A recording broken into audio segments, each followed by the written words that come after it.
Hey everybody, welcome back to some more early morning barking, talking about BPD and MPD by somebody that has both. If you find the video useful, don't forget to hit the like button and subscribe to the channel and you'll see all the new videos that I do. That's how YouTube works. Don't forget to follow me on social media and share all the posts and all that stuff. And I'm not doing this very excitedly, am I? I'm doing a BPD episode and they always make me sad. This is a sad one. If you don't have BPD already, this is going to make you sad, I'm sorry. But try not to be sad. It's sad. Okay. So there's this tweet that keeps going around the internet and I keep seeing it and everybody's retweeted this. From BPD and Chill, which says, I think one of the worst symptoms of BPD is the lack of emotional permanence. No matter how many good and loving people you have in your life, the second you are alone, it feels like you were never loved, that it was all just a figment of your imagination. Which is about one of the saddest things I've ever read, especially on a tweet. It's really sad, isn't it? And it's actually sadder than that. Let me tell you all about it. Loneliness is a weird thing because it, for me, has no bearing on whether or not I'm alone. That's the difficult thing. That tweet talks about forgetting that you're loved or whatever the second you're alone, and to a certain extent, I've felt that.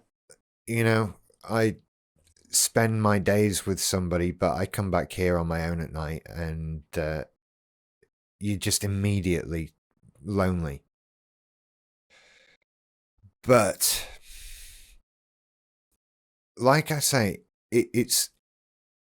Of course you feel lonely on your own. You're on your own. But adding people doesn't help, necessarily. Sometimes it does. But you can feel just as alone and isolated around people as you can on your own. There's a sort of detachment from the feeling of being in a group. And you can feel on your own and suddenly need to get out of a place. I've had that many times, especially when I was a lot younger. Nights round at friends' houses, parties, that kind of thing, you're fine. And then, for no reason, suddenly you are alone and isolated in this place and need to leave now. And so the idea that of, if I'm lonely, what I need is people around. No, apparently not. That doesn't necessarily help or make the situation better. And in fact, it can make things even worse, because if there are people around, then to a certain extent, they're expecting some sort of social interaction from me. And so there's then extra pressure to be part of that and to not feel that loneliness and to just sort of perk yourself up, which is difficult to do. It's that classic, why don't you just get over it? Why don't you just be happy? Yeah, obviously that's not a doable thing, right? And so loneliness is very real, but I disagree that it has necessarily anything to do with being on your own. And that's what makes it even more difficult to deal with and do something about. I used to have the need to take myself off and isolate myself a bit and just get a bit of space from people. And it was kind of all right knowing that there was someone else in the house. That was fine, but still even that became too much at times. It's easy to overload and want to feel lonely because it's so fucking random. And for me, seemingly based on nothing. If it's based on something, I never figured out what it is. And I've never noticed a pattern. There's never been some sort of, if this chain of events occurs, I'm going to feel bad. And you can kind of do that with a few other traits. You can track down what is causing this, where's this coming from, what's going to trip you up and trigger you. You can figure that out. But the loneliness one, I never figured out. But I do feel like it mixes into a couple of other things. I think that first of all, we've talked about in BPD having a lack of a sense of self and a lack of sense of self-worth. And so being left with yourself for company is not necessarily the greatest adventure you could possibly have. And I have found that as I have gotten over those problems and started to work on being okay with being myself and getting on with stuff that I like and can do and can be busy with, then this general feeling of loneliness in any context has started to alleviate significantly. And I do feel like that lack of just being happy with yourself is a major factor here. That some people are very happy on their own. They've always got something to do and they're happy to just sit and read a book or whatever. Or I don't know.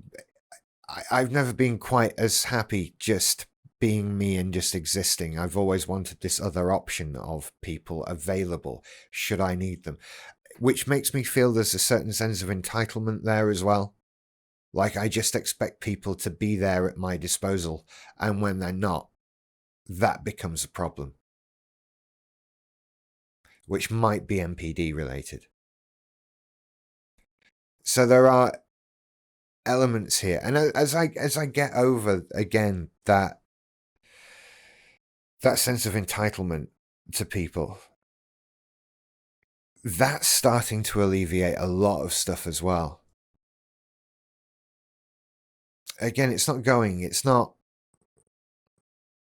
totally away, but it's getting better, and I'm becoming more comfortable on my own, just being me, just existing and doing things how I want to do them and when I want to do them and that kind of thing. That's really helping with any sense of loneliness. And knowing that there are people in the world that I will see again, I have friends I'm going to see and spend time with again, that's gonna happen. Lockdown could be a very difficult time for loneliness. I'm very lucky that I'm not locked down on my own. I mean, that would be a very different story altogether, but I wouldn't beat myself up over that. I think isolation is a lot for anybody. Even a perfectly mentally healthy person, pick them up and put them in a house on their own for several months, and you're going to come up with someone who's not that happy at the end of it. So don't feel too bad about that. But yeah, I'm getting better at spending time on my own, and I think I would benefit from, to a certain extent, doing a little bit more of it from time to time. Just being me, just existing and getting on with stuff. And hopefully without staying up all night, as I generally tend to do when there's no one else around. It's just one of those things. I do it when there's other people around anyway. I just do it. That's it. But sleep patterns is a whole other video. Although, are they sleep patterns if there's absolutely no pattern whatsoever? But anyway. Loneliness.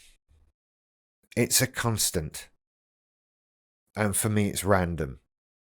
And based on nothing. It comes and it goes. And I try to just do the right thing as I can when it comes and goes.